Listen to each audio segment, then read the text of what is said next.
समाधान। बोलिए प्रातः स्मरणीय संत शिरोमणि परम पूज्य 108 आचार्य गुरुवर विद्यासागर जी महामुनि राज की जय जय जय।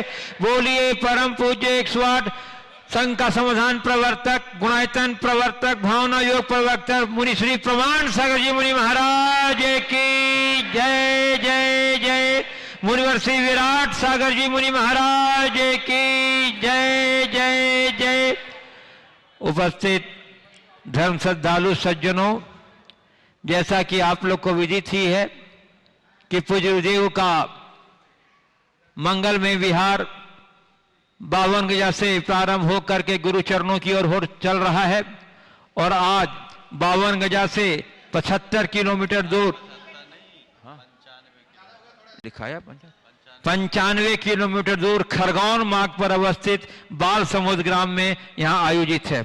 आज के संघ का समाधान कार्यक्रम में यहां उपस्थित स्थानीय जैन बंधु एवं स्थानीय नागरिक बंधुओं का तथा देश और विदेश के विभिन्न स्थानों से पधारे उपस्थित श्रद्धालु जनों का तथा उन सभी दर्शकों और श्रोताओं का जो आज यहां आयोजित संघ का समाधान कार्यक्रम का सीधा प्रसारण घर बैठे पारस चैनल, जिनवाणी चैनल एवं प्रमाणिक ऐप के माध्यम से देख रहे हैं, सुन रहे हैं, आनंद ले रहे हैं। मैं आप सबों का 52 गजा सिद्ध क्षेत्र ट्रस्ट कमेटी एवं चातुर्मास धर्म भावना समिति की ओर से हार्दिक हार्दिक अभिनंदन करता हूं। और सर्वप्रथम मैं यहां बाल समुद्र के लोगों के सौभाग्य की सराहना करता हूं, आपको बधाई देता हूं कि आपके गांव में पूज्य गुरुदेव का मंगलमय पदार्पण हुआ। जिन्हें आप पहले टीवी पर अप्रत्यक्ष रूप से देखते थे, आज आपका सौभाग्य है उनको प्रत्यक्ष दर्शन और उनकी वाणी को सुनने का।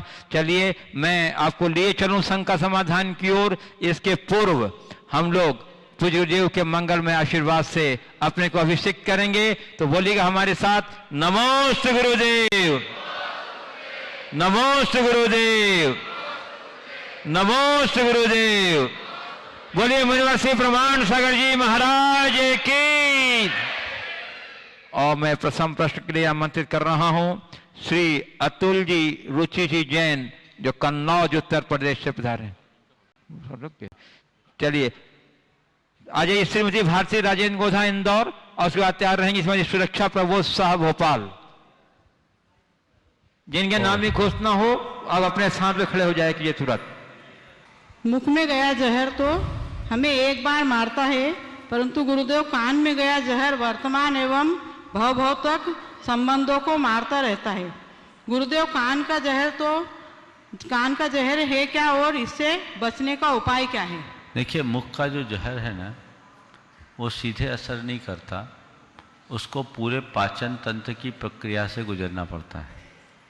मुख का जहर जब पेट में पहुंचता है तब धीरे धीरे उसका असर होता है, लेकिन कान में जो जहर जाता है वो सीधे हमारे हृदय को वेध देता है।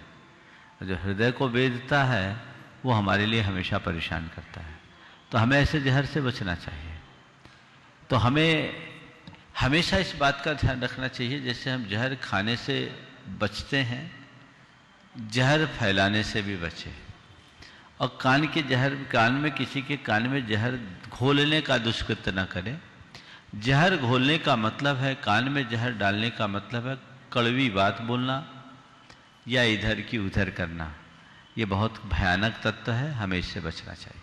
नमस्ते गुरुदेव। श्रीमती सुरक्षा प्रबोध शाह भोपाल, उसके बाद तैयार रहेंगे श्री कन्हैया जी पाटीदार बाल समुद्र।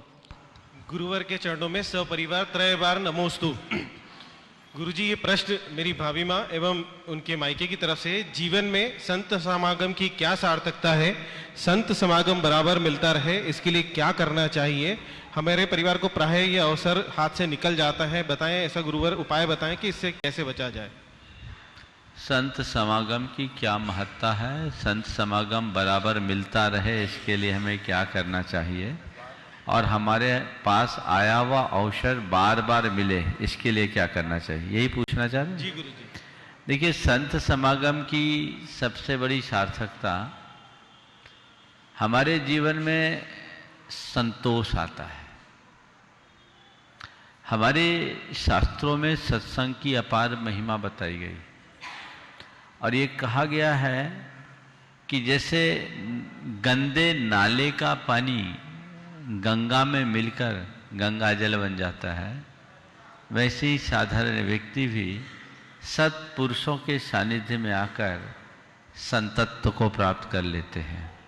कदाचित संतत्व को प्राप्त करे या न करे, सज्जनता उसके जीवन में जरूर आ जाती है। इसलिए कहा गया है कि तात स्वर्ग अपवर्ग सुख, धरी तुला इक अंग, तुल न सके मिल सकल ज्यों, लो सुख सत्संग। एक तरफ स्वर्ग और अपवर्ग का सुख हो और एक तरफ सत्संग का सुख हो, तो तुलसीदास कहते हैं कि उस स्वर्ग और अपवर्ग के सुख से भी बड़ा सत्संग का सुख है, क्योंकि सत्संग हमारे जीवन में एक नई तरंग उत्पन्न करती है और वो अकिंचन को महान बना देते हैं, कंकर को शंकर बना देते हैं।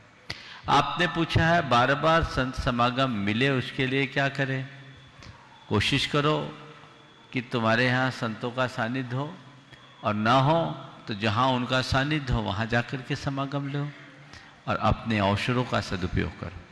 नमोस्तु गुरुवर, नमोस्तु। श्री कन्हैया जी पाटीदार बाल समूह और बाद तैयार रहेंगी श्रीमती सपना नीरज दबाड़े इंदौर। नमस्ते गुरुवर, मेरी यह जिज्ञासा है गुरुवर कि संसारी व्यक्ति सब कुछ पाकर भी दुखी रहता है, जबकि संत सब कुछ त्याग कर भी सुखी व सदैव प्रसन्न रहते हैं। मुनिवर, इस जिज्ञासा का समाधान। आपने पूछा है संसारी प्राणी सब कुछ जोड़ करके भी दुखी रहता है और संत सब कुछ त्याग करके भी सुखी रहते हैं। शंका का समाधान करे, मैं क्या करूं? इसको देखकर खुद समाधान पालो। तुम्हारा अनुभव तुम्हारे पास है, हमारा अनुभव हमारे पास है। तुमने सब जोड़ा है, सुख है नहीं है? हमने छोड़ा है, हमें दुख दिख रहा है। माइक पे बोलो ना। नहीं है ना? नहीं है ना? तो बस मैं कह रहा हूँ सुख चाहिए तो जो जोड़ा उसको छोड़ के मेरे बाजू में आ जाओ। ठीक है। चलिए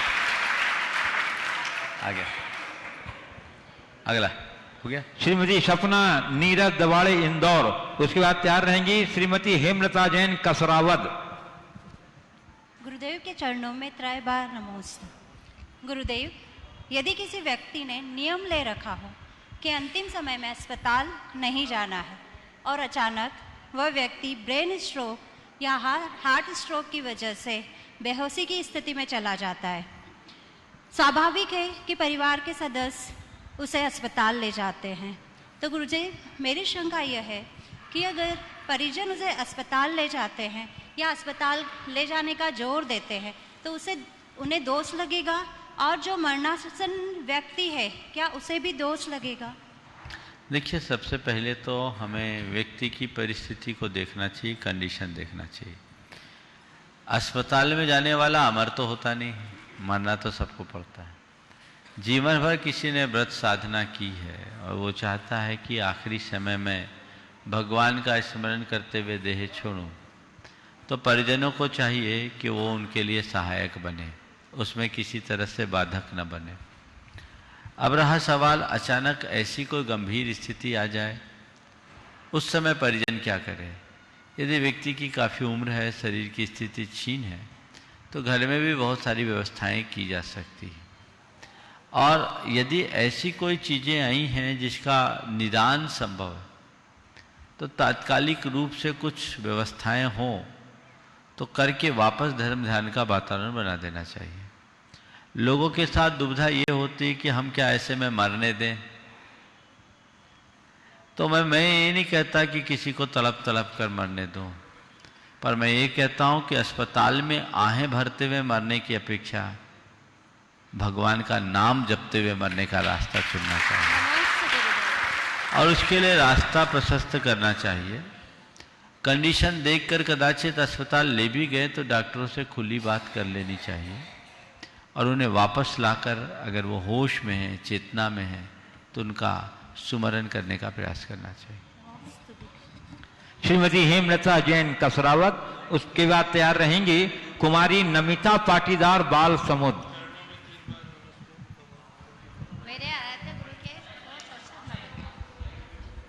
मेरे आराध्य गुरु को सशत नमन, सशत नमन। गुरुदेव कहा गया है कि जहाँ चाह है वहाँ राह है, तो गुरुदेव क्या चाहना मात्र से राह मिल जाता है या फिर राह बनाना पड़ता है? यदि बनाना पड़ता हो तो क्या करें कि चाह भी सम्यक हो और राह भी सम्यक हो? जहाँ चाह वहाँ राह की बात है, आपने बिल्कुल ठीक कहा है, पर समझा आधा है। केवल चाह से राह नहीं बनती, लेकिन जिनकी प्रबल चाह होती है वो राह निकाल लेते हैं। तो जहाँ चाह वहाँ राह का आशय यही है कि जहाँ हमारे मन में लगन जग जाए, परिणाम आ ही जाए। नमोस्तु गुरुदेव। कुमारी नमिता पाटीदार बाल समूह, और उसके बाद तैयार रहेंगे श्री रितेश जैन पिंडरई। गुरुदेव, मैं नमिता पाटीदार बाल समूह, मेरे परिवार और समाज की ओर से नमोस्तु नमोस्तु। गुरुदेव, आपके चरण इस पाटीदार समाज के भवन में पड़े, यह हमारा सौभाग्य है। कई वर्ष पूर्व आजिका माँ पुण्यमती माता जी के चरण इस भवन में पड़े, तब यह भवन अधूरा पड़ा था और माता जी के द्वारा यहाँ विधान भी हुआ था। उसके बाद आज भवन इस भव्य रूप में है। गुरुदेव, ऐसा क्या किया जाए समाज के द्वारा कि यह और प्रगति पर बढ़े और आप जैसे संतों के चरण पढ़ते रहे और सानिध्य मिलता रहे?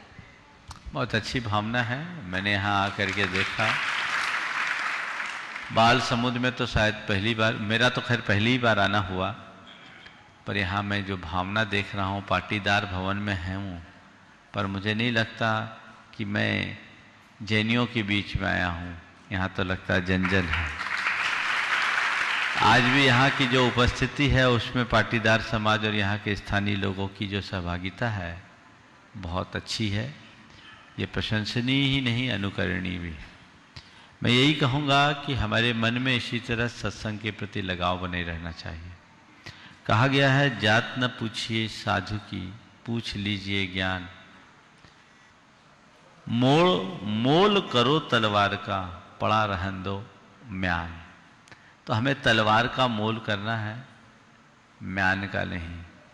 हम जब भी सत्संग मिले, साधु पुरुषों का समागम मिले, उसका लाभ लें। और आपने भवन के विकास की बात की, मैं तो अपने चैतन्य भवन के विकास की बात करता हूँ। समाज जब भीतर से समृद्ध होती है तो बाहर के सारे कार्य अपने आप बन जाते हैं। तो मैं पूरी पाटीदार समाज की ही नहीं, पूरे बाल समुदाय की जनता के लिए कहूँगा कि वे सब भीतर बाहर से समृद्ध हों, उनके अंतरंग में खुशहाली है। श्री रितेश जैन पिंडरई, उसके बाद तैयार रहेंगे श्रीमती किरण लश्करे सनावत। गुरुदेव नमोस्तु नमोस्तु नमोस्तु। मेरे पूरे परिवार का नमोस्तु गुरुदेव। मेरा प्रश्न यह है गुरुदेव कि हम साधारण जन अहंकार से पूरी तरह से बच तो नहीं सकते, लेकिन गुरुदेव अहंकार और संस्कार के बीच में हम कैसे संगति बैठाएं कि जीवन में व्यवहार कुशलता साकार हो जाए? अहंकार और संस्कार के बीच में कैसा संतुलन बनाएं जिससे जीवन में व्यवहार कुशलता साकार हो? बहुत अच्छा सवाल किया है। मैं तो ये कहूँगा बिल्कुल यथार्थ है, अहंकार से बच नहीं सकते, पर 4 जगह अगर अहंकार को तिलांजलि दे दो तो जीवन सुखी होगा। सबसे पहली बात, जहाँ हमारी शांति खंडित होती हो वहाँ अहंकार को तिलांजलि दे दो। जहाँ संबंध बिगड़ते हों वहाँ अहंकार को ख़त्म कर दो, वहाँ अहंकार को मत पालो। रिलेशन खराब हो वैसा अहंकार मत पालो। ईगो को एक तरफ करो, रिलेशन को प्रमुखता दो। आजकल लोग अपने मन में अपने ईगो के कारण बहुत टेंशन पालते रहते हैं। अगर वो ईगो छोड़ दे, सामने वाले के सामने थोड़ी देर के लिए छोटा बन जाए तो ज़िंदगी भर आराम से रहे। लेकिन वो जो ईगो पकड़ करके बैठ जाता है उसके कारण बड़ा तनाव में रहता है। तो पहली बात तो मैंने जो कहा, मन की शांति खंडित होने लगे वहाँ अहंकार को प्रश्रय मत होने दो। संबंध बिगड़े वहाँ अहंकार को प्रश्रय मत दो। लोग मैं देखता हूँ अपने अहम की तुष्टि के लिए अपने संबंध को खो देते हैं, जबकि सच्चाई यथार्थ देखा जाए तो संबंधों की रक्षा के लिए अपने अहम को खोना चाहिए। तो ये तय करो, चाहे पति पत्नी के बीच है, भाई भाई के बीच है, पिता पुत्र के बीच है, माँ बेटे के बीच है, या अपने किसी अड़ोस पड़ोस के परिजन के बीच है, हमारे रिलेशन जिससे खराब होने लगे वहाँ मैं अहंकार को पनपने नहीं दूंगा, तुरंत क्षमा मांग लूंगा, अपने आप को छोटा बना लूंगा। तीसरा, गुरुओं के पास जाओ तो अहंकारी बनकर मत जाओ, वहाँ भक्त बन करके जाओ। वहाँ अहंकार लेकर के जाओगे तो कुछ नहीं कर पाओगे। मैं बहुत बड़ा आदमी हूँ ऐसा सोच करके तुम गुरु चरणों में जाओगे, कुछ भी नहीं ले पाओगे। मैं एक गुरु का सेवक हूँ, उनकी शरण में आया हूँ, इस भाव से जाओगे, तुम्हारे जीवन में सरलता आएगी और वो तुम्हारे जीवन की उन्नति का आधार बनेगी। इसी के साथ धर्म क्षेत्र में जब भी आगे आओ, अहंकार भरे चित्त से मत आओ। इन 4 स्थानों पर अगर तुमने अहंकार को नियंत्रित कर दिया तो तुम्हारे संस्कार भी सुरक्षित होंगे और व्यवहार भी ठीक ढंग से परिष्कृत होकर साकार होगा। नमोस्तु गुरु। श्रीमती किरण लश्करे शनावत, उसके बाद तैयार रहेंगे श्री शनमती जैन लालू बाल समुद। गुरुदेव का मेरा 3 बार नमोस्तु नमोस्तु नमोस्तु। गुरुदेव गुरुदेव दुनिया में सभी व्यक्ति आनंद संपन्नता के लिए कार्य करते गए और कर भी रहे गए, पर गुरुदेव वर्तमान में दुखी लोगों की संख्या ही बढ़ रही है। इससे स्पष्ट है कि प्रयास की दिशा गलत है, फिर भी लोग अपने प्रयास की दिशा को बदलते नहीं, ऐसा क्यों? एक कहानी सुना दूं? सुना दीजिए। एक युवक ट्रेन में यात्रा कर रहा था, घुटने पर सिर रख करके जोर जोर से रोए जा रहा था। सामने वाली सीट पर आपकी जैसी एक बूढ़ी अम्मा बैठी थी। बूढ़ी बोलने में आपको खराब तो नहीं लग रहा? नहीं गुरुदेव, आप जो बोलोगे वही। तो वो अम्मा ने देखा कि ये युवक रोए जा रहा है, क्यों रो रहा है। थोड़ी देर तक तो वो चुपचाप रही, लेकिन जब वो लगातार रोए जाए तो अम्मा से रहा नहीं गया। उसने पूछा, बेटा आखिर तू रो क्यों रहा है? बेटे ने कोई जवाब नहीं दिया और जोर जोर से रोने लगा, जैसा कि अक्सर होता है कि किसी रोने वाले को कोई सहानुभूति दिखाए तो और रोना शुरू हो जाता है। अब जब और रोने लगा तो उस बुढ़िया से रहा नहीं गया, वो अपने आसन से उठी, प्यार से उसके गाल और बाल को सहलाते हुए पूछा, बेटा बता तो सही आखिर तुम्हें हो क्या गया है, मैं तेरा हर संभव मदद करूंगी। बुढ़िया के ऐसे कहने से धीरे से गर्दन उठाई, बुढ़िया की तरफ देखा और फपक फपक कर रोने लगा। अब तो उस बूढ़ी अम्मा से रहा नहीं गया, वो भी जोर जोर से रोने लगी उसके साथ और झकझोर के बोली, बेटा तू बोल, इस वक्त मैं तेरी हर संभव मदद करूंगी, तू मुझे अपनी माँ समझ, मैं तेरी माँ समान हूं, तुझे आखिर क्या परेशानी है, बता बेटा, आखिर बता तुझे परेशानी क्या है। जब ऐसा बोला तो उस युवक ने कहा, क्या बताऊं अम्मा, मैं गलत गाड़ी पे बैठ गया हूं। अब ये सबकी हालत है। अम्मा ने कहा, भैया गलत गाड़ी में बैठ गए तो रोने से क्या होगा, अगले स्टेशन में ट्रेन रुकेगी, उतर जाना और दूसरी गाड़ी पर बैठ जाना। उसने कहा, अम्मा बहुत देर से सोच रहा हूं, पर सोचता हूं यहाँ पूरा कंपार्टमेंट खाली है, पता नहीं उस गाड़ी में सीट मिलेगी कि नहीं मिलेगी। यही हाल तुम्हारे हैं। श्री श्रीमती जैन लालू बाल समुद, तैयार रहेंगी कुमारी आयुषी पाटनी धर्मपुरी। नमोस्तु गुरुदेव। गुरुदेव, परिवार के किसी सदस्य का आकस्मिक देहांत हो जाने पर उस जीव को यदि अपने परिणाम संभालने का अवसर नहीं मिल पाता तो क्या आकस्मिक मृत्यु प्राप्त जीव की दुर्गति होती है या सद्गति भी होती है? गुरुदेव, ऐसा क्या किया जाए कि आकस्मिक मृत्यु का कारण न बने और परिणाम भी न बिगड़े? क्या परिवारजनों के भावों का प्रभाव मृत व्यक्ति की आत्मा पर पड़ता है? देखिए, जन्म मरण किसी के हाथ में नहीं है। हम किसी को आकस्मिक बोल देते हैं, पर संसार में कुछ भी आकस्मिक नहीं है, सब अपने अपने नियोगों के तहत होता है। आपने पूछा कि आकस्मिक मृत्यु वाले का क्या दुर्गति होती है। अगर आप शास्त्रों को पढ़ें तो आकस्मिक मृत्यु वाले तो मोक्ष भी जाते हैं, सद्गति के भी पात्र होते हैं। आपको शायद पता नहीं होगा, प्रत्येक तीर्थंकर के तीर्थकाल में 10-10 मुनिराज ऐसे होते हैं जिन्हें अंतकृत केवली कहते हैं, जिनके ऊपर भयानक उपसर्ग होता है और उसी क्षण उन्हें केवल ज्ञान होकर के मोक्ष जाता है। और ऐसे ही 10 होते हैं जो अनुत्तरोपादिक होते हैं, यानी उत्तम सर्वोत्तम स्वर्गों में उत्पन्न होते हैं, वो अंत में उनके ऊपर अचानक कोई उपसर्ग होता है और उसके बल पर होते हैं। तो ऐसा नियम मत बनाना कि किसी की आकस्मिक मृत्यु हुई है तो वो दुर्गति का ही पात्र है। अब उसके परिणाम कैसे हैं हमें आपको तो पता नहीं।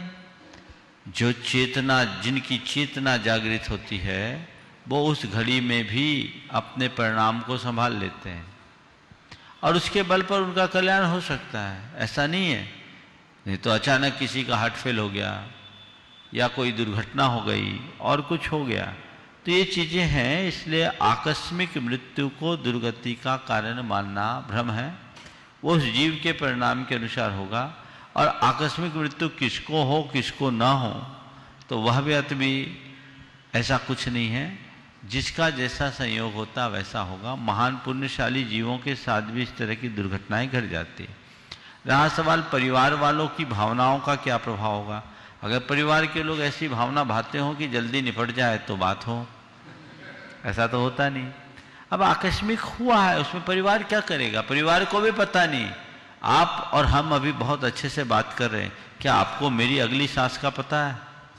खुद की सांस का भी पता नहीं। ये संयोग है, कब कैसे हो जाए। इसलिए इन बातों को विकल्प संकल्प का विषय नहीं बनाना चाहिए। जो हो गया उसे सहज भाव से स्वीकार करना चाहिए और ये सोचना चाहिए यही होनहार थी। कुमारी आयुषी पाटनी धर्मपुरी फतेहारनी, कुमारी आशीन इंदौर। गुरुदेव के चरणों में बारंबार नमोस्तु नमोस्तु नमोस्तु। गुरुदेव, संस्कारों का क्या महत्व है? गुरुदेव, हम जैसे बच्चे कैसे जागरूक हो कि कुसंस्कार हमारे जीवन में नहीं आए? समाधान। बहुत अच्छा सवाल है। संस्कारों का क्या महत्व है? हम जैसे बच्चे कैसे जागृत हों कि कुसंस्कारों का प्रभाव हमारे जीवन में ना आए। देखो, अभी तुम खड़ी होकर के प्रश्न कर रही हो, अपने बालों को व्यवस्थित करी हो, हेयर पिन भी लगाई हो और बैठ सामने खड़े होकर के सवाल कर रही हो, अच्छा लग रहा है? हाँ। अब बाल बिखराए हुए आओ, पीछे के बाल आगे लटका के लाओ, कैसा लगेगा? अच्छा नहीं। हाँ, अच्छा नहीं। क्या हुआ? कुसंस्कार। समझ में आ रही बात? हाँ।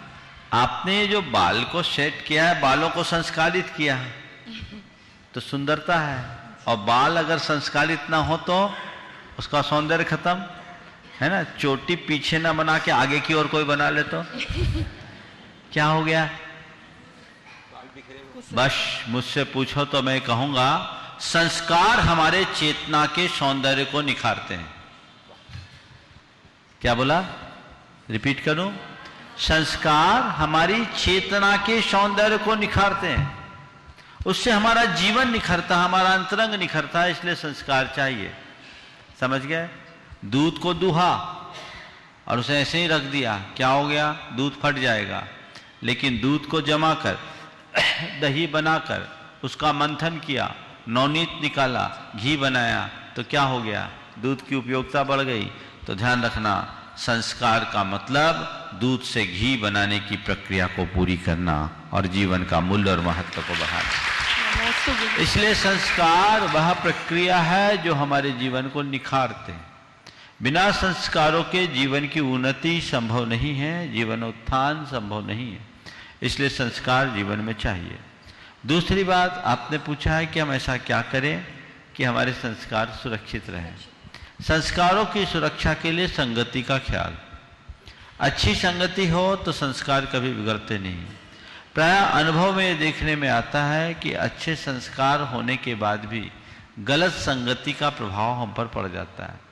संस्कारों पर संगति हमेशा हावी होती है। इसलिए हम न केवल अच्छे संस्कारों की बात करें, संस्कारों के आरोपण के साथ साथ संगति का भी ध्यान रखें। और तुम जैसे युवती के माध्यम से सारी युवा वर्ग को कहूँगा, कुछ संकल्प में बंधो, अपने जीवन की एक सीमा रेखा सुनिश्चित करो। वो तुम्हारे जीवन की मर्यादा होनी चाहिए, वो बाउंड्री होनी चाहिए जिसे किसी भी अर्थ में हम खंडित नहीं होंगे करने देंगे। जिसमें जाति की मर्यादा नष्ट होती हो, कुल की मर्यादा नष्ट होती हो, जीवन की मर्यादा नष्ट होती हो, धर्म की मर्यादा नष्ट होती हो, उस सीमा तक हम कोई कृत्य नहीं करेंगे। ये दृढ़ संकल्प अगर मन में ले लिया तो फिर जीवन में कोई दुविधा नहीं हो। नमोस्तु गुरुदेव। कुमारी आशीन इंदौर, उसके बाद तैयार रहेंगे श्री सुनील डीपीएस सनावत। नमोस्तु महाराज जी, नमोस्तु महाराज जी, नमोस्तु महाराज जी। महाराज जी, जो आपके बिहार में जो आपसे आगे धर्म ध्वजा लेकर चलते हैं, उसे लड़के क्यों लड़कियां क्यों नहीं लेकर चल सकती? तुमने किसी ने मना किया क्या तुम्हें? तुम छोटी हो इसलिए मना कर दिया होगा। ठीक है ना, चल सकते हैं, कोई दिक्कत नहीं है। लड़कियां भी चल सकती है बशर्ते उनकी इतनी बस की हो। ठीक। श्री सुनील डीपीएस सनावत, उसके बाद तैयार रहेंगे श्री कपूर चंद जी जैन कोटा, गुणायतन संयोजक हरौती संभाग। गुरुदेव के चरणों में त्रय बार नमोस्तु।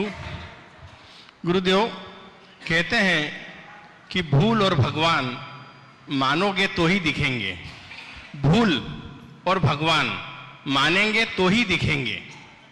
पर प्रश्न यक्ष ये है कि इसे माने कैसे? कोई मानना ही नहीं चाहता इस चीज को। बिल्कुल ठीक है। भूत और भगवान माने तो ही दिखेंगे, और आपने पूछा है माने कैसे? वो मानना ही नहीं चाहता। मैं तो कहता हूं दोनों को मानने की जरूरत नहीं। मैं भी इसका समर्थक हूं। ना भूत को मानो ना भगवान को। भूल महाराज जी, भूत नहीं, भूल भूल मिस्टेक, भूल। हाँ भूल। भूल को भी लोग मानते नहीं हैं और भगवान को भी मानते नहीं हैं। देखिए दोनों चीजें हैं, और दोनों को मैं दूसरे तरीके से कहूं, जहां तक भूल है तो भूल को माना नहीं जाता, भूल को स्वीकारा जाता है, और न केवल स्वीकारा जाता है अपितु सुधारा जाता है। हमारे यहाँ कहते हैं तुम भूल मानो मत, भूल को सुधारो। जब तक तुम भूल को सुधारोगे नहीं तुम्हारा उद्धार नहीं होगा। और जहाँ तक भगवान को मानने की बात है, कहते हैं भगवान को अलग से मानने की जरूरत नहीं, भगवान तो हमारे भीतर है, केवल जानने की जरूरत है। जब तक हम जानेंगे नहीं तो मानेंगे कैसे? तो भूल को स्वीकार करने के लिए भूल को जानना जरूरी है कि भूल है क्या, और भगवान को पाने के लिए भगवान को जानना जरूरी है कि भगवान है क्या। वो हमारे भीतर है। जिस दिन हम जान लिए समस्या ही हल होगी। नमोस्तु गुरुदेव। नमस्ते। श्री कपूर चंद जी जैन कोटा, गुणायतन संयोजक खड़ोसी संविभाग, और उसके बाद तैयार रहेंगे श्री अतुल जी रुचि जी जैन कन्नौज। गुरुवर के चरणों में मेरा मेरे परिवार की ओर से त्रिबार नमोस्तु नमोस्तु नमोस्तु। गुरुवर महाराज जी, लोगों को अपनी बात मनवाने के लिए हमें बड़ी मशक्कत करनी पड़ती है। फिर से बोलो। महाराज जी, लोगों को अपनी बात मनाने में हमें बड़ी मशक्कत करनी पड़ती है, फिर भी वो इतनी जल्दी हमारी बात को नहीं मानते। जितना जल्दी बुरा मान जाते हैं, तो ऐसा क्यों? अपनी बात मनवाने के लिए मशक्कत करते हैं और फिर भी वो मानते नहीं, बुरा मान जाते हैं, तो ऐसे फिर भी वो मानते नहीं है, नहीं मानते। हाँ, और बड़ी मुश्किल, बहुत जल्दी से नहीं मानते हैं, बहुत जल्दी से नहीं मानते हैं, और बुरा फटाफट। देखिए मेरा एक संदेश है कि यदि ऐसी स्थिति कोई होती है तो हमें किसी को अपनी बात मनाने का आग्रह ही नहीं करना चाहिए।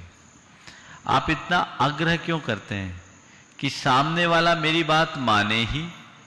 इसकी क्या आवश्यकता है? क्या हम ठेकेदार बने? हाँ, मेरा एक बार कहना था, मैंने कह दिया। उसके बाद मानना न मानना सामने वाले के ऊपर है।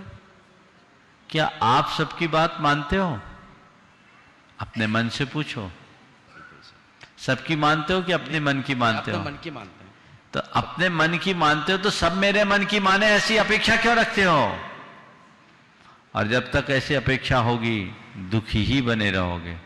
अपने जीवन को सुखी बना के रखना है तो अपनी मानो, सामने वाले के बीच अपने मन की बात रख दो।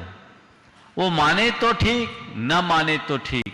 न उसे मनवाने का दुराग्रह करो और न ही अपेक्षा कि वो माने ही, तो दोनों की स्थिति ठीक हो जाए। नमस्ते गुरुवर। नमस्ते। बंधुओं, मैं आमंत्रित कर रहा हूं गुणायतन के शिरोमणि संरक्षक श्री अतुल जी रुचि जी जैन कन्नौज। बंधुओं, मैं आपको बता दूं कि जब पूज्य गुरुदेव का सन 2015 में झारखंड से जयपुर की ओर लंबा विहार चला था, उस वक्त इन पूरे परिवार ने इलाहाबाद से लेकर के आगरा तक गुरुवर का लंबा विहार संपन्न कराया, बहुत सक्रियता से योगदान दिया। उसमें आरती जैन, मनोज जैन भी सम्मिलित थे। वो सारा परिवार के लोग एक जगह खड़े हो जाएं।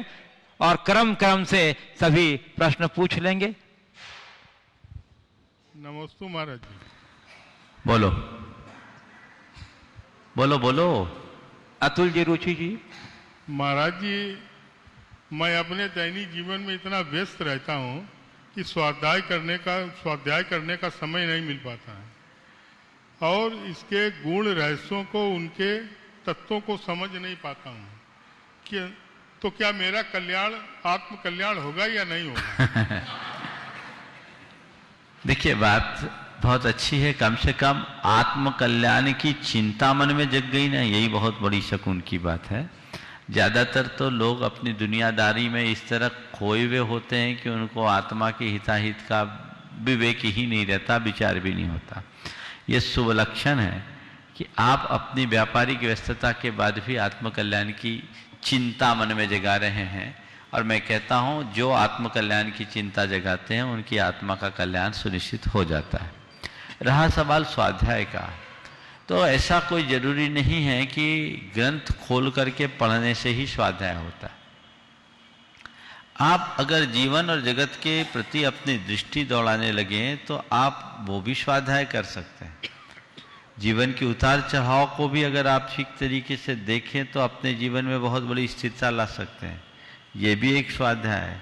संसार के संयोग वियोग को भी अगर आप ठीक तरीके से देखें तो वो भी स्वाध्याय हो सकता है। और मैं तो आप सबसे कहता हूँ, जो लोग स्वाध्याय के प्रति रुचि की कमी के कारण स्वाध्याय नहीं कर पाते या समयाभाव के कारण स्वाध्याय नहीं कर पाते, वे गुरुओं के प्रवचन सुन ले, वो भी स्वाध्याय है। ये शंका समाधान का कार्यक्रम सुन ले, ये भी स्वाध्याय है। और इसके लिए आपको एक जगह बैठ करके ही सुनना कोई ज़रूरी नहीं है। यदि आप निश्चित समय पर सुन सके तो बहुत अच्छी बात है। नहीं कर सके तो मेरे संपर्क में ऐसे अनेक लोग हैं जो बड़े व्यस्त लोग हैं। वे लोग मॉर्निंग वॉक के टाइम में पूरा प्रवचन सुनते हैं। कई लोग हैं जो ट्रैवल के टाइम में, ट्रैवलिंग जिस समय होती है उस समय वो पूरा प्रवचन या शंका समाधान सुन लेते हैं। जहाँ चाह वहाँ रहा, जीवन के हित की बातें, जिससे मैं कौन हूँ, मैं क्या कर रहा हूँ, मेरा क्या है, मुझे क्या करना चाहिए, विवेक अंतर में जगे, वही स्वाध्याय है और ऐसा प्रयास करना चाहिए। नमस्ते महाराज। श्रीमती आरती जैन, कन्नौज। और रुचि, हाँ जी, रुचि जी पूछेंगे। हाँ, गुरुवर के बोलो। चरणों हाँ। में शतवार नमोस्तु नमोस्तु नमोस्तु। महाराज श्री, मैं ये जो प्रश्न कर रही हूँ, मुझे लगता है कि ये मैं तो प्रश्न कर रही हूँ, लेकिन यहाँ उपस्थित सभी लोगों के मन में, और जो भी श्रोता हमेशा पारस चैनल पे सुनते हैं, मेरी बहुत लोगों से बात होती है, तो सबके मन में ये विचार कभी ना कभी उठता है कि कर्मों का आश्रव क्या होता है। आश्रव का अर्थ है आना। तो क्या ये कर्म आते हैं, और अगर ये कर्म आती हैं तो कहाँ से आते हैं, कैसे होते हैं, किस प्रकार के होते हैं, और इन कर्मों में क्या इतनी ताकत होती है, इतनी शक्ति होती है कि ये पुद्गल परमाणु हमारी आत्म चेतना को अपने अनुरूप परिणत करने में सक्षम होते हैं। क्या इनमें कोई ऐसा दिव्य तेज होता है कि हमारी आत्म शक्ति, हमारी चेतना शक्ति इनके अनुरूप हो जाती है? कृपया बताइए। बहुत अच्छा सवाल किया। एक कर्म सिद्धांत से जुड़ा हुआ गंभीर दार्शनिक सवाल है। सबसे पहले जो हम लोग बोलते हैं कर्म आते हैं बोलचाल की भाषा में, कोई कर्मों का आना जाना नहीं होता। इसे समझिए, आपके प्रश्न के उत्तर में मैं थोड़ी सी कर्म सिद्धांत की, जैन कर्म सिद्धांत की संक्षिप्त प्रक्रिया को आप सबके बीच बता देना चाहूँगा। जैन कर्म सिद्धांत के अनुसार प्रत्येक प्राणी के पास 3 मौलिक शक्तियाँ हैं, मन की, वाणी की और शरीर की। मन से हम सोचते हैं, वाणी से बोलते हैं, शरीर से क्रिया करते हैं, और हमारे मन, वाणी और शरीर के निमित्त से हमारी आत्मा में एक विशेष प्रकार का वाइब्रेशन होता है, हलन चलन होता है, इसको योग बोलते हैं। और उस वाइब्रेशन के कारण हमारी आत्मा के प्रत्येक अंश में अनंत अनंत ऐसे पुद्गल के परमाणु हैं, ऐसे परमाणुओं का समूह है जो कर्म रूप परिणत होने की योग्यता रखते हैं। तो जैसे हमारे अंदर वाइब्रेशन होता है, वैसी वो परमाणु कर्म में बदल जाते हैं। तो पुद्गल परमाणुओं का कर्म के रूप में परिवर्तित हो जाना ही कर्मों का आना माना जाता है। अकर्म थे, अकर्म का कर्म बन जाना, इसको बोलते हैं आश्रम। और हमारे नख से शीश तक प्रत्येक प्रदेशों में होता है, वो हमारे वाइब्रेशन के अनुसार होता है।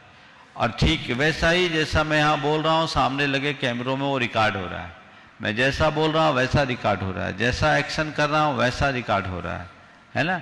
अब इनके कैसेट में लगे, सिस्टम में लगे, कोड को कोई पलट करके देखेगा तो उसमें दिखाई कुछ नहीं पड़ेगा, लेकिन सिस्टम में लगा करके प्ले करेंगे तो सब दिखाई पड़ेगा, सब सुनाई पड़ेगा। ऐसे ही हमारी एक्टिविटी जैसी होती है वैसे कर्म के संस्कार हमारी आत्मा के साथ जुड़ते हैं और कालांतर में पककर वे अच्छा बुरा परिणाम देते हैं। हमारी अच्छी प्रवृत्तियों से अच्छा परिणाम आता है और बुरी प्रवृत्तियों से बुरा फल मिलता है। ये दोनों चीज़ों को ध्यान में रखना चाहिए। तो इनको ध्यान में रख करके जो चलते हैं वो अपने जीवन को आगे बढ़ाते हैं। इसी बात को कबीर ने एक बहुत अच्छी बात कही, कबीरा यह जग खेत है मन बच काय किसान, पाप पुण्य दो बीज है क्या बोना सो जान। खेत है अब मन वचन काय का किसान है, उसको खेती करना है, बीज पुण्य के हैं पाप के, तुम्हें क्या बोना वो जान। पाप के बीज बोएगा पाप के फल पाओगे और पुण्य के बीज बोओगे तो पुण्य का फल पाओगे। ये दोनों चीजें एक दूसरे के साथ जुड़ी हुई है। तो क्या हमें करना है ये हमें जानना चाहिए। आपने ये सवाल किया है क्या कर्मों में इतनी शक्ति होती है कि वो हमारी आत्मा की क्षमताओं को कुंठित कर दे। हाँ, कर्म में प्रचंड शक्ति जो हमारी आत्म शक्तियों को दबा देता है। जब तक हमारी आत्मा की ज्ञान शक्ति जागृत नहीं होती तब तक कर्म हम पर प्रभाव डालता है। ठीक वैसे ही जैसे सघन मेघ सघन बादल सूर्य के प्रताप को रोक लेते हैं, वैसे ही कर्म के बादल हमारी आत्मा के तेज को रोक लेते हैं। शास्त्रों में लिखा है का अपुब्बा दिशदि पुग्गल कम्मस ए ऋषि सत्ती केवल नान सहा वो समप्यो तेन जीवस्य। इस पुद्गल कर्म की कैसी अपूर्व शक्ति है जिसके कारण जीव का केवल ज्ञान स्वभाव भी नष्ट हो जाता है। तो हम अपने अंदर के उस स्वभाव को विकसित करना चाहते हैं तो तदनुरूप अपने आप को ढालने की कोशिश करें। ज्ञान के बल पर हम अपने कर्म को बदल सकते हैं। श्रीमती आरती जैन, उसके बाद श्री मनोज जैन कन्नौज। नमोस्तु गुरुवर, नमोस्तु गुरुवर, नमोस्तु गुरुवर। गुरुवर, आज एक पत्रिका में मैंने एक कोटेशन पढ़ा कि अपमान का सामना व्यक्तिगत जीवन के विकास के लिए बहुत ज़रूरी होता है। तो ये कोटेशन कहाँ तक युक्ति संगत है, कृपया बताएं। देखिए, जिन्होंने भी ऐसा लिखा है अगर उसको हम एक आशय से देखें तो ठीक है। अपमान का सहना जीवन के विकास के लिए आवश्यक होता है। आपने गुलाब के पौधे को देखा होगा, उसको जितना कुतरा जाता है वो उतना खिलता है। मनुष्य जब आगे बढ़ता है और उसे केवल मान मिले तो कभी कभी अहंकारी हो जाता है, और कोई अपमान करे और अपने आप को अपमानित महसूस ना करे और अपने काम में लगे तो वो अपनी सच्ची प्रगति करता है। अपमान करना जीवन के विकास में बाधक है, अपमानित महसूस करना जीवन के विकास में बाधक है। पर कोई कितना भी अपमान करे सहज भाव से सह लेना जीवन की उन्नति का आधार। नमोस्तु गुरु। श्री मनोज जैन यूनाइटेड ट्रस्टी, और उसके बाद तैयार रहेंगे प्रोफेसर यश सेठी बड़वानी। गुरुवर के चरणों में मेरा, मेरे परिवार का और कन्नौज जैन समाज का त्रिवान नमोस्तु। गुरुवर, मेरी शंका है, जीवन में उत्साह का क्या स्थान है? जीवन में उत्साह का क्या स्थान है? उत्साह ऐसा क्या करें कि हम सदा उत्साहित रहें? क्या भावना योग इसमें सहायक है, हो सकता है? यदि हो सकता है तो कैसे? आपने पूछा है जीवन में उत्साह का क्या स्थान। गाड़ी चला के आए हो ना जी, गाड़ी के पहिए में हवा ना हो तो क्या होगा? चलेगी नहीं। बोलो, चलेगी नहीं। हाँ, नहीं चलेगी। गाड़ी चलेगी, इंजन ठीक है, सब कुछ ठीक है, पर हवा नहीं है ना। तो जो स्थान गाड़ी के पहिए में हवा का है, वही स्थान जीवन की गति में उत्साह का है। समझ गए? उत्साह नहीं है तो सब कुछ ठीक होने के बाद भी ठंडे पड़े रहोगे, गाड़ी चलेगी नहीं।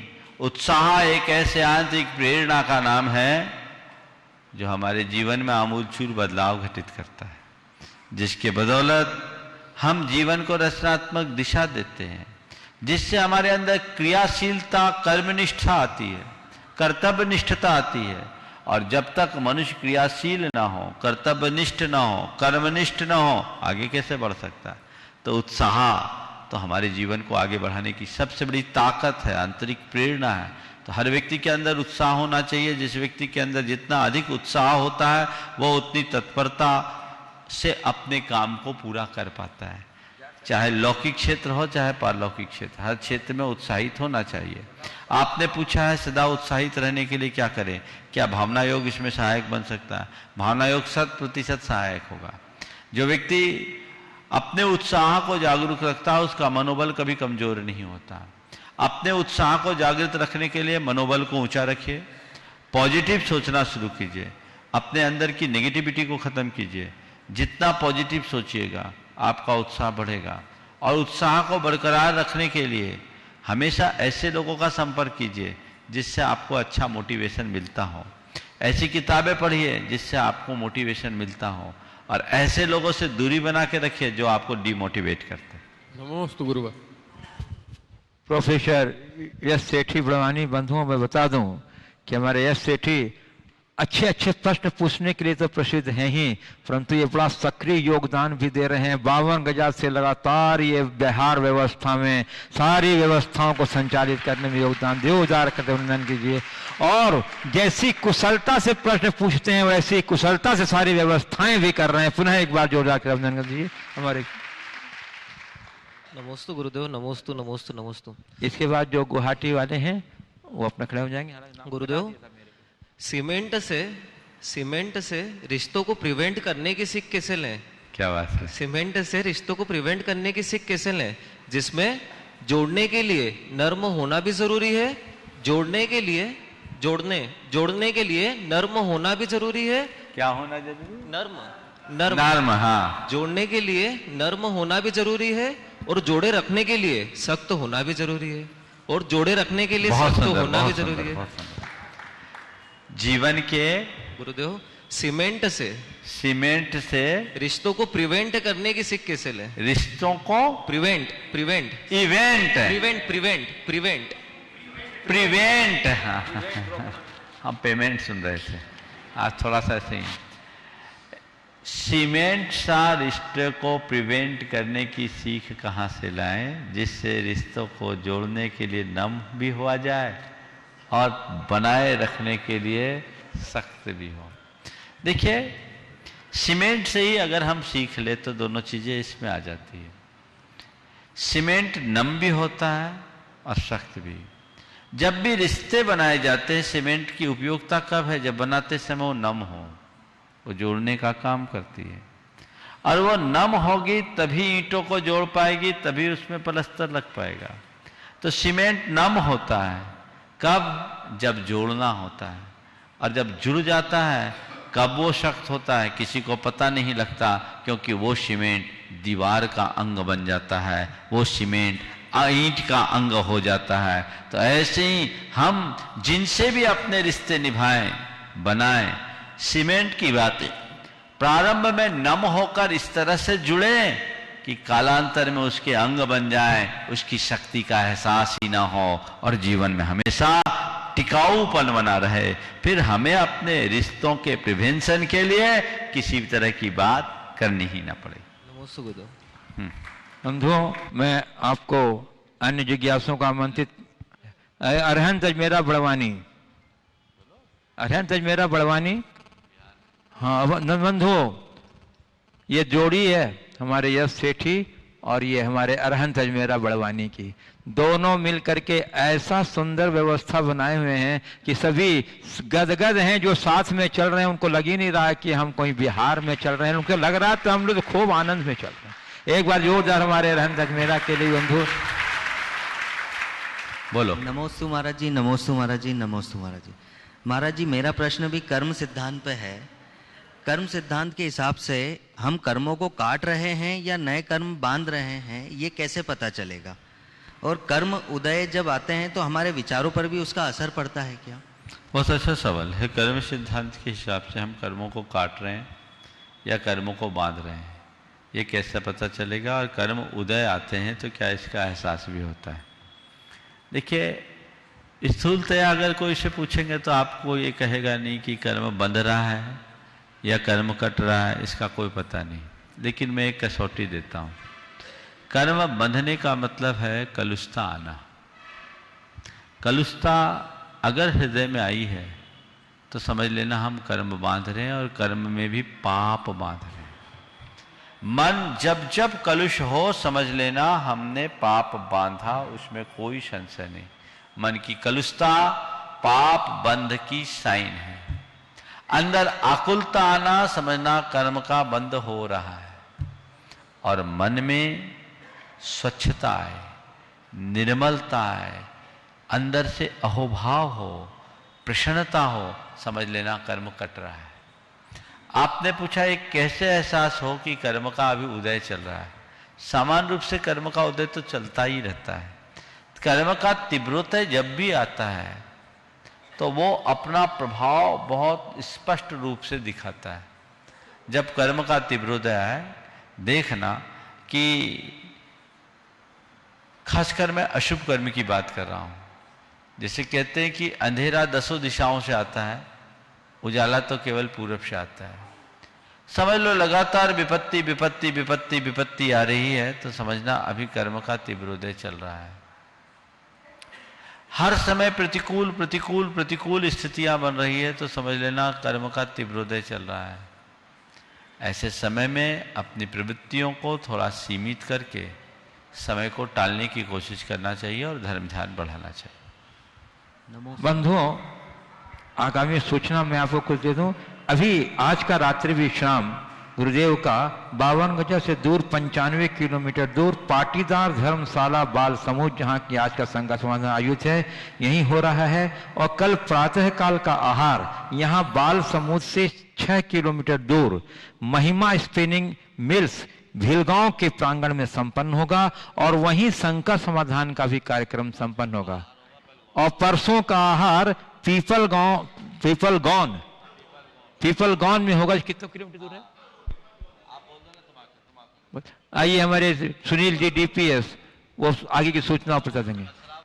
कल का आहार महिमा टेक्सटाइल भीलगांव में होगा और वहीं पर शंका समत महिमा स्पिनिंग भीलगांव में होगा। और कल का शंका समाधान भी वहीं होगा। और दोपहर में वहां से आहार विहार होकर दोगावा गांव में पीपल कसरावत से आगे दोगावा गांव में रात्रि विश्राम होगा। और परसों सुबह का आहार पीपल गोन ग्राम में होगा। पीपल गोन ग्राम कसरावत से बेड़िया सनावद मार्ग पर स्थित है। चलिए अब मैं आमंत्रित कर रहा हूं शुभम जैन शास्त्री शाहगढ़ सागर। गुवाहाटी वाले ने अपने नाम लिखाया था, कटवा दिया। यदि उपस्थित हैं तो पूछ सकती हैं अपना प्रश्न। गुवाहाटी से जो आए हुए हैं यहाँ उपस्थित? तो नाम हमारे अच्छा है, ये वीणा पाटनी संगीता सेठी नहीं है। चलिए बोलो। शुभम जैन शास्त्री शाहगढ़ सागर। नमस्ते महाराज जी। महाराज जी, मैं कुछ समय से यहाँ पर निवास कर रहा हूँ। तो यहाँ एक परंपरा देखी है हमने, सुबह जब मंदिर आते हैं तो लोग घर से स्नान करके आते हैं और जो दैनिक उपयोग में आने वाले वस्त्र हैं अशुद्ध, उसको पहन के मंदिर आते हैं। फिर मंदिर में आके बिना स्नान किए कपड़े बदल के फिर गर्भगृह में प्रवेश करते हैं, तो अभिषेक इत्यादि करते हैं। तो क्या ये क्रिया सही है? और सही नहीं तो क्या मार्गदर्शन आपका? देखिए, विभिन्न जगहों में अलग अलग परंपरा है। कायदे से तो मंदिर में ही स्नान करना चाहिए, तभी हमारी सही शुद्धता होती है। और कदाचित घर से स्नान करके आ रहे हैं तो शरीर को पूरी तरह अंगोछ करके ही वस्त्र बदलना चाहिए। चलिए अगला। शरद कुमार जैन विदिशा। महाराज जी नमोस्तु नमोस्तु नमोस्तु। बोलो। महाराज जी, एक शंका है। निर्माल किसे कहते हैं? मंदिर के पैसे से मंदिर के प्रांगण में खोदा हुआ कुआं का पानी पीना क्या निर्माल है? और मंदिर के पैसे का क्या क्या उपयोग होना चाहिए? देखिए, निर्माल्य के संबंध में कई बार चर्चा आई, लेकिन ये एक ऐसा विषय है जिस पर समय समय पर चर्चा होते रहना चाहिए। एक बार एक युवक ने मुझसे पूछा कि महाराज, मैं मंदिर में काम चल रहा था और एक मार्बल का छोटा सा टुकड़ा घर लेकर के आ गया। मेरी दादी ने देखते ही कहा, बेटा ये मंदिर का द्रव्य क्यों लेकर आया? ये तो निर्मल है, इसका बड़ा पाप होगा। उसने कहा, मैं इसलिए लाया कि इससे दही जमाने के काम में आएगा। ले बेटे, तू मंदिर का ये पत्थर लेकर आया, ये पत्थर मंदिर का है और मंदिर का एक कण भी हमें निजी उपयोग में नहीं रखना चाहिए, ये निर्माल्य है। तू जा और जितने का ये पत्थर है उससे 5 गुनी रकम कम से कम मंदिर में डाल के आ।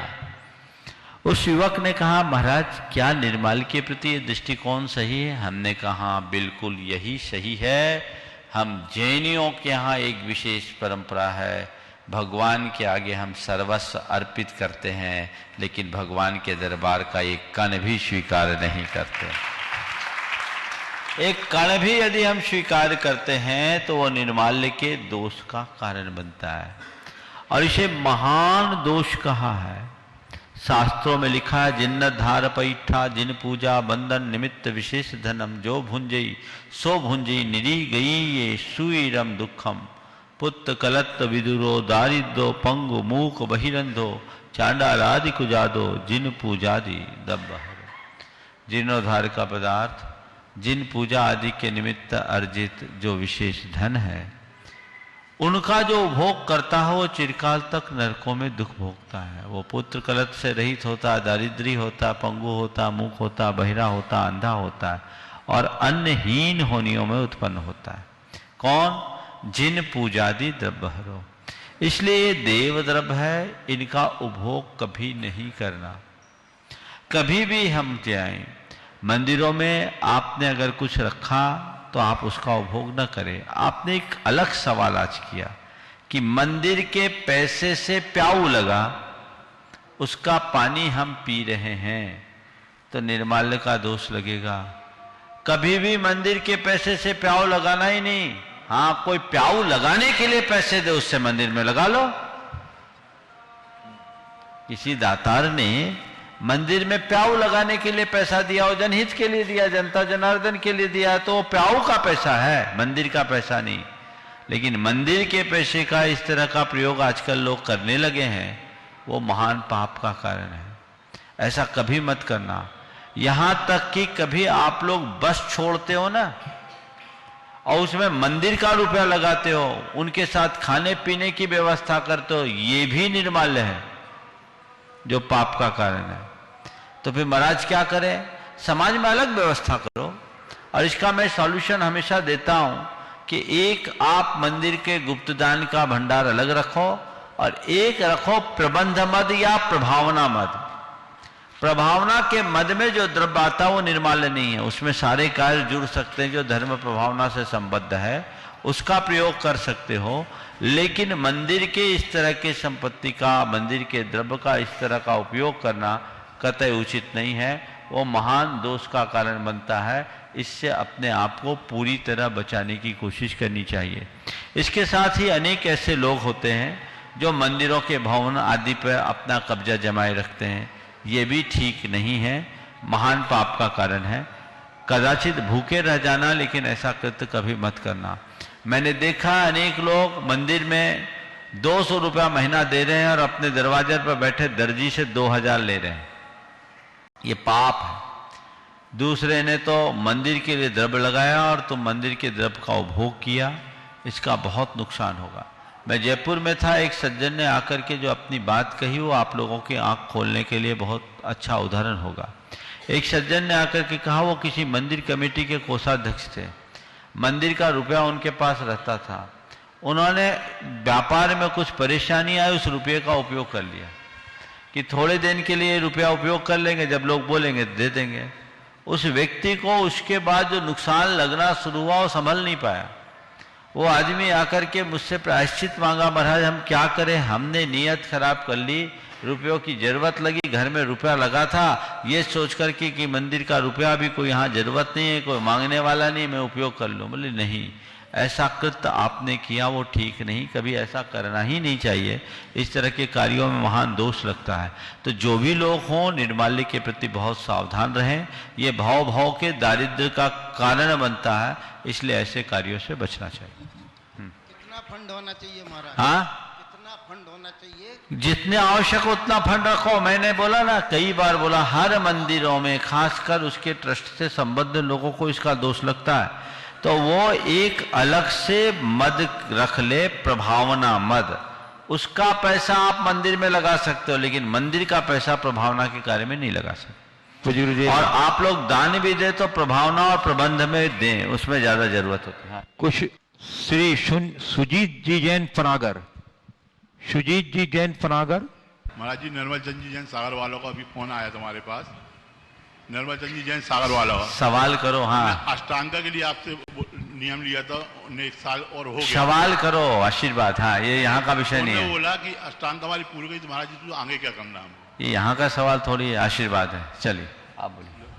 पूज्य गुरुदेव, कुछ ऑनलाइन जिज्ञासु बड़ी व्यग्रता से प्रतीक्षारत हैं, तो आपकी अनुमति से एक क्वेश्चन ले लेता हूं। श्री निर्मल कोठारी श्रीनगर से पूछ रहे हैं, हमारे क्षेत्र में गुरुओं का आगमन होता नहीं और एकल परिवार एवं व्यस्तता के कारण गुरुओं के दर्शनार्थ उनके पास जाने का समय नहीं निकाल पाता हूं। ऐसे में गुरु कृपा पाने का अमोघ एवं सरल उपाय क्या है? देखिए, जिनके यहाँ गुरुओं का समागम नहीं मिलता और आप दुविधावश आ नहीं सकते, तो टेक्नोलॉजी का आज युग है, कम से कम इस टेक्नोलॉजी का प्रयोग कीजिए और पूरा लाभ लीजिए। मैं कहता हूँ झरने का पानी पियो, झरने तक नहीं आ सकते तो सप्लाई का पानी तो पीते ही रहो। यह टेक्नोलॉजी के माध्यम से आप अपना काम कर सकते हैं और थोड़ा समय निकाल करके अपनी प्राथमिकता इसमें देनी चाहिए, तभी अच्छे परिणाम आएंगे। इस प्रकार आज के इस सत्य को परम पूज्य गुरुदेव के चरणों में नमन अर्पित करते हुए मैं यहीं पर विराम दे रहा हूँ। बोलिए परम पूज्य आचार्य गुरुवर श्री विद्यासागर जी महाराज की।